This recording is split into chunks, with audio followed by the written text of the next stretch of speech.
Saudaraku, pengukuhan anggota Paskibraka Kabupaten Aceh Tengah berlangsung hikmat dan mengharukan. Peserta Paskibraka itu dikukuhkan oleh Bupati Aceh Tengah Dr. Andes Sabela Abu Bakar di Gedung Pendopo Bupati setempat pada Senin 15 Agustus 2022. Momen mengharukan terjadi saat kedua orang tua Paskibraka memberi ucapan selamat dan doa restu untuk anaknya yang akan dikarantina selama 4 hari ke depan. Amatan tribungai.com, ratusan keluarga peserta Paskibraka mulai masuk ke gedung tersebut. Selanjutnya pelatih Paskibraka memberi instruksi kepada peserta untuk minta doa restu kepada keluarganya.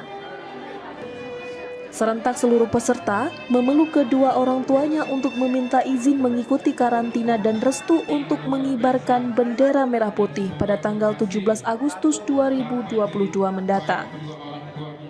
Dengan spontan, orang tua pun memeluk anaknya dengan penuh haru dan tetesan air mata.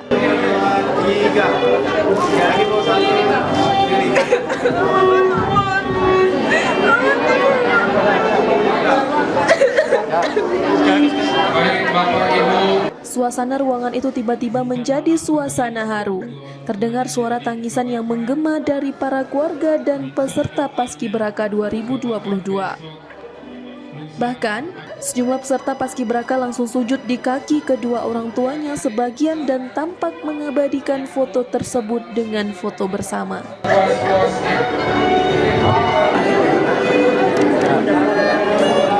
Bupati Aceh Tengah, Dr. Andes Sabela Abu Bakar mengatakan seluruh peserta akan dikarantina di Takengon beberapa hari.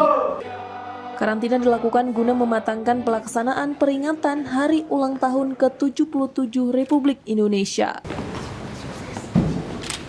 Kita melakukan kegiatan tentunya istirahat untuk tanggal 17. Jadi mereka ini di karantina di hotel untuk menjaga kesehatan dan itu semangat untuk tanggal 17 pagi dan sore. Saya kira sudah 99%. Saya melihat karena persiapannya bagus.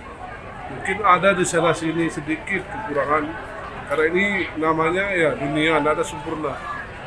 Tetapi persiapan anak-anak ini dari Aceh Tengah, Romadani, Tribun Gayo TV. Untuk penyebaran dan penurunan bendera merah putih.